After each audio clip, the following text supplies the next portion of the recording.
Final de semana passada eu coloquei lá no Instagram uma enquete para você escolher o tema da próxima série de vídeos aqui do canal. Você votou, você escolheu e agora a gente inicia essa série escolhida por você e você descobre qual é ela depois da vinheta. Na verdade todo mundo já sabe porque já viu o título do vídeo, né? Mas...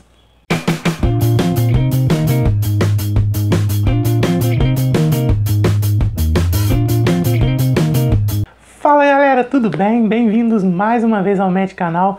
Então a gente começa hoje a nossa série de vídeos sobre embriologia. Embora muita gente tenha escolhido os vídeos de fisiologia endócrina, a embrio ganhou de lavada. Não se preocupe quem votou na fisiologia endócrina que a gente vai sim ter vídeos sobre esse tema em breve aqui no canal. Mas atendendo ao seu pedido a gente começa hoje os nossos vídeos sobre embriologia. Para falar sobre ela eu tenho alguns avisos para vocês. Para começar, essa série de vídeos ela é baseada no livro Embriologia Clínica do Keith Moore. A gente vai usar a última edição do livro, que é a edição de 2 anos atrás, 2016, me parece que é a 10ª edição. Então, é a edição mais atualizada para garantir que a gente tenha as informações mais fresquinhas sobre o assunto aqui para vocês. A embriologia é um tema que depende muito da gente conseguir visualizar as estruturas, né? A gente conseguir ver como que o embrião vai se formando e como que cada dobrinha, né, naquele amontoado de células ali que começa a se formar, tem uma razão de existir e por isso mesmo a gente vai dar muita ênfase a isso. Nessa primeira fase dos vídeos de embrio, a gente vai estudar semana a semana tudo o que acontece, né, no desenvolvimento de um novo ser humano, começando, é claro, da primeira semana neste vídeo. A ideia é publicar vídeos quinzenalmente sobre embriologia e aí até o final do ano a gente completar essa série falando não só sobre cada uma das etapas, né, da embriologia, mas também falando um pouco sobre a embriologia dos principais sistemas do corpo humano. Espero que vocês gostem, vai ser bem legal essa nossa viagem pela embriologia. Na embriologia a gente vai estudar o processo do desenvolvimento humano, que se inicia quando um oócito entra em contato com o espermatozoide e acontece então a fecundação. É por isso mesmo que, embora muitos livros de embriologia falem sobre o processo da gametogênese, a gente não vai abordar esse assunto aqui, porque eu acredito que não é um assunto propriamente da embriologia, né? É por isso que a gente começa o nosso estudo da embriologia a partir da fecundação. A fecundação, né, que começa com o contato do oócito com o espermatozoide, como eu disse, ela acontece na tuba uterina. Ao contrário do que muita gente pensa, não é no útero que acontece a fecundação, ela acontece na tuba uterina. E aí a fecundação começa com o contato entre o oócito e o espermatozoide e ela termina quando a gente tem a mistura dos cromossomos maternos e paternos durante a primeira divisão mitótica do zigoto. O zigoto nada mais é do que o embrião unicelular. É a primeira célula resultante da fecundação. Então, para que aconteça a fecundação, o espermatozoide ele tem que transpor várias barreiras até ele conseguir finalmente adentrar, né, no oócito para que se complete o processo da fecundação. Ele não só tem que transpor várias barreiras, como ele ainda compete, né, com os seus pares, porque afinal somente um espermatozoide vai conseguir fecundar o oócito. A primeira barreira que o espermatozoide tem que vencer é passar pela corona radiata. A corona radiata consiste aqui em 2 a 3 camadas de células foliculares, né? São células remanescentes lá do folículo ovariano, né? Essas camadas de células foliculares vêm junto, né, com o oócito e elas estão ligadas a uma camada protetora exterior do óvulo, que é essa camada aqui em verde, que é a zona pelúcida. Então o espermatozoide ele tem na sua cabeça, né, ele tem ali algumas enzimas que vão agir sobre a corona radiata e sobre a zona pelúcida, né, de forma aí a conseguir vencer essa barreira e penetrar na zona pelúcida e no oócito. Quando o espermatozoide consegue, então, ultrapassar essas barreiras, né, vai haver uma fusão da membrana plasmática do oócito e do espermatozoide, e aí a gente tem o término da segunda divisão meiótica do oócito, que estava paralisada, né, e aí a gente vai ter a formação do pronúcleo feminino, né, que é ali o material genético feminino que vai participar da formação do zigoto. Quando o espermatozoide consegue, né, adentrar ali no oócito, ele vai então liberar o seu material genético que vai formar o pronúcleo masculino. Nesse momento a gente vai ter a degeneração da cauda do espermatozoide, né, e aí a gente vai ter a união dos dois pronúcleos, né, a união dos dois cromossomos, completando então o processo de fecundação, e aí nesse momento a gente tem uma célula única já com um material genético misturado, né, de origem materna e de origem paterna. A gente tem aqui uma célula que é realmente única, porque ela é completamente diferente das células, né, que deram origem, né, porque aqui é uma mistura do material genético materno e paterno, e essa célula única, né, que vai dar início então à formação de um novo ser humano, é o chamado zigoto.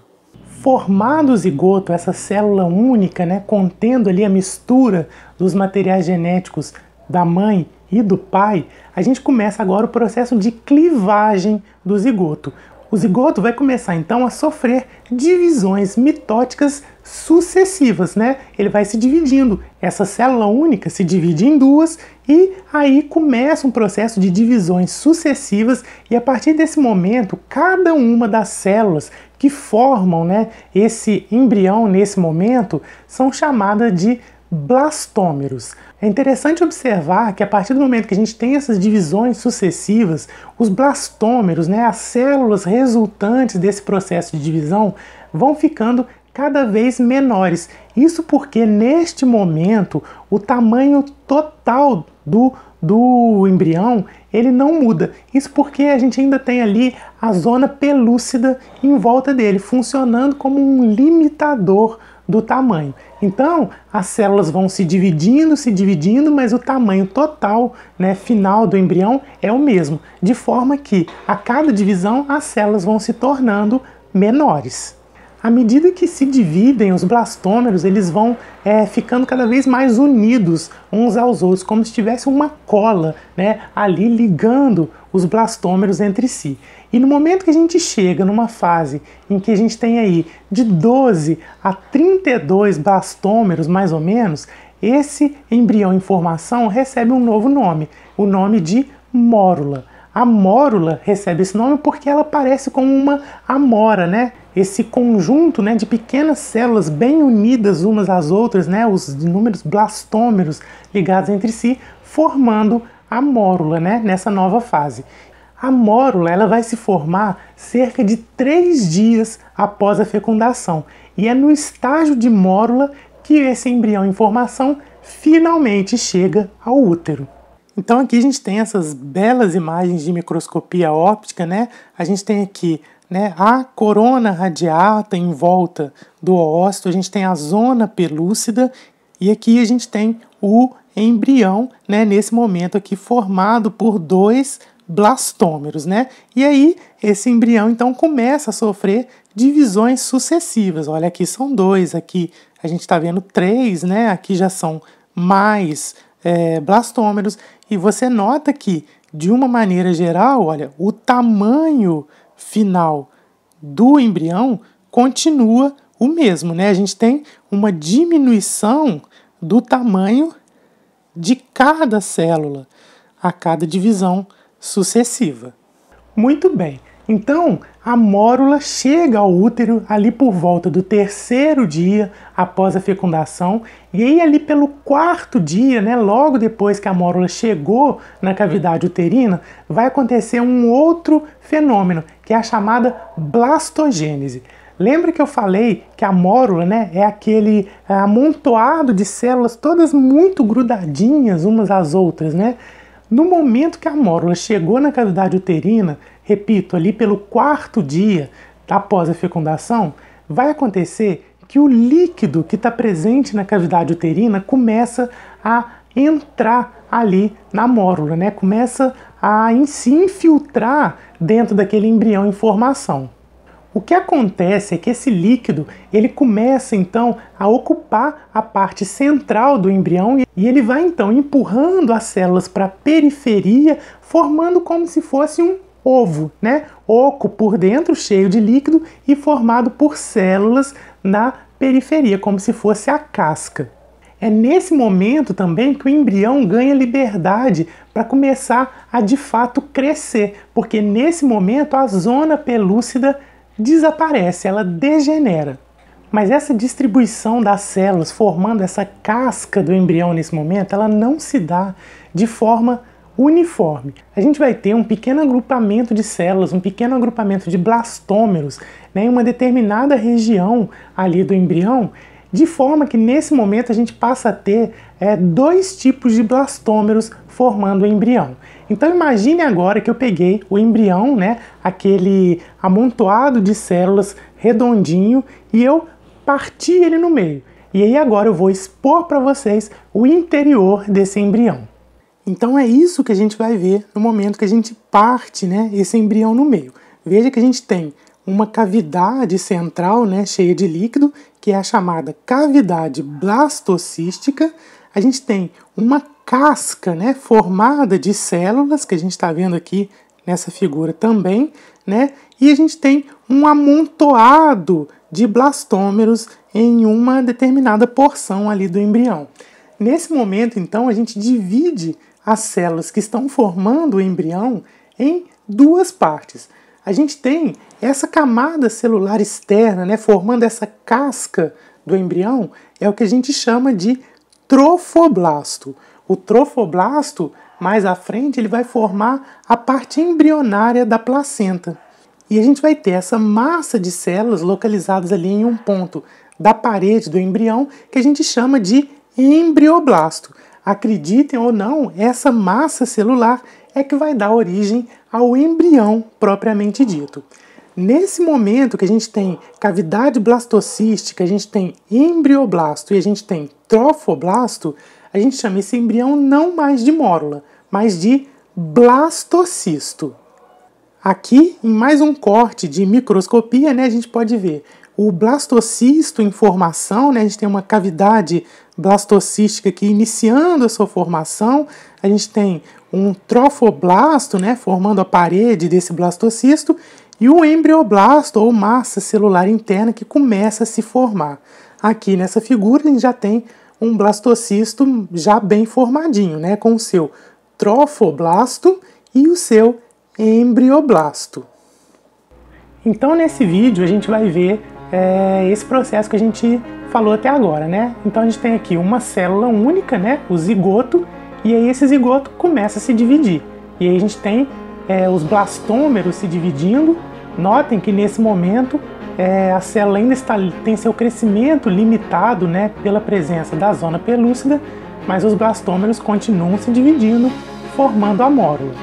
E aí, agora a gente vai ter a formação do blastocisto, com a infiltração de líquido no interior, né, desse embrião, e aí a gente tem a formação do trofoblasto e do embrioblasto, né, ali no embrião. Legal, né? Então, nesse momento a gente já tem o blastocisto formado, ele está ali dentro da cavidade uterina, e ali por volta do 6º dia, esse blastocisto que estava solto dentro do útero, ele finalmente vai se implantar na parede uterina, no endométrio. Então a implantação do embrião, né, ela vai acontecer aí por volta de 6 dias após a fecundação, e o blastocisto ele vai aderir aqui ao epitélio endometrial, normalmente através justamente da porção, né, dele, onde está o embrioblasto, que é o chamado polo embrionário, né, do blastocisto. E aí, nesse momento, o trofoblasto ele começa a se diferenciar. Ele vai ter uma camada mais interna, né, que é essa que está aqui em amarelinho, né, recobrindo todo o blastocisto, que é o chamado citotrofoblasto. Mas a gente vai ter uma camada mais externa aqui, olha, em vermelho, que é o sincício trofoblasto, que vai ser uma massa protoplasmática multinucleada sem limites celulares observáveis. É a própria definição de sincício, né? Sincício nada mais é do que uma massa multinucleada, né, de citoplasma que é formada pela fusão de células, né? E a gente não consegue mais ver a individualidade dessas células, a gente não consegue ver o limite entre elas. Esse sincício trofoblasto, ele vai invadindo o tecido conjuntivo do endométrio, ó, que está aqui representado em azul. Ele faz isso através da ação de enzimas, e com isso o blastocisto vai como que cavucando ali, né, a parede do endométrio e se implantando nele. Por volta do 7º dia, portanto completando a nossa primeira semana do desenvolvimento, a gente tem uma outra camada de células surgindo aqui, olha, recobrindo o embrioblasto, que está aqui em azul, né? Ele está recobrindo a superfície do embrioblasto voltada para a cavidade blastocística. Essa camada é o chamado hipoblasto ou endoderma primário. Nesse momento, o blastocisto ele obtém a sua nutrição, né, para garantir o seu crescimento justamente desses tecidos maternos que ele está erodindo, né, que ele está cavucando ali para garantir a implantação. E aí, à medida que ele vai destruindo, né, esses tecidos maternos ali ao redor dele, ele vai retirando dali a sua nutrição para garantir seu crescimento. E aí, nesse momento, a gente termina a primeira semana do desenvolvimento, né, do embrião do novo ser humano ali em formação. Em resumo, essa primeira semana começou com a fecundação, né, com aquele momento em que houve a união entre o oócito e o espermatozoide. Os dois se uniram, juntaram seu material genético, formando uma única célula, que era o zigoto. O zigoto começou então a passar pelo processo de clivagem, né? Ou seja, de divisões mitóticas sucessivas, em que cada célula individual passa a ser chamada de blastômero, até que ali por volta de 12 a 32 células a gente chega ao estágio de mórula. A mórula então começa, né, tem uma infiltração de líquido formando em seu interior uma cavidade, e nesse momento se forma o blastocisto. Lembrando que no estágio de blastocisto a gente já tem a diferenciação dos blastômeros, né, formando o trofoblasto, né, na periferia, e aquela massa de células ali formando o polo embrionário do blastocisto, que é o embrioblasto, que é quem vai dar origem mais à frente ao embrião propriamente dito. Por fim, a gente tem a implantação do blastocisto, né, no epitélio endometrial, lá pelo 6º dia de desenvolvimento, né, a gente vai ter a implantação do blastocisto. Nesse momento, o trofoblasto sofre uma diferenciação formando duas camadas. O citotrofoblasto, né, que está ali formando a casca do blastocisto, e o sincício trofoblasto mais externo, né, que vai ali comendo, né, o epitélio e o tecido conjuntivo endometrial, garantindo ali, né, a implantação do blastocisto e também a nutrição desse pequeno ser vivo em estágio inicial de formação. Finalmente, a gente completa essa jornada da primeira semana com a formação do hipoblasto, aquela camada de células que reveste internamente, né, o embrioblasto, né, voltado ali para dentro da cavidade blastocística. Isso acontece no 7º dia, completando então a primeira semana de desenvolvimento e o nosso primeiro vídeo de embriologia. Espero que vocês tenham gostado, que tenha ficado claro. Eu procurei apresentar o assunto da maneira mais didática possível, né, mostrando as imagens, mostrando o videozinho para vocês conseguirem visualizar, né, esses processos acontecendo, porque, como eu disse, isso é o mais importante da embriologia, a gente conseguir visualizar esse processo todo que vai acontecendo em etapas sucessivas. Deixa seu joinha nesse vídeo, isso ajuda demais a divulgar o canal. Você que pediu pelo tema embriologia lá no Instagram, me conta se você gostou desse vídeo e se ele vai te ajudar de alguma forma nos seus estudos. Eu te espero no próximo vídeo sobre embriologia, daqui a 2 semanas, mas até lá tem muitos outros vídeos aqui no canal, portanto não deixa de se inscrever para ficar por dentro de todos eles. Um grande abraço para você e a gente se vê no próximo vídeo. Até lá!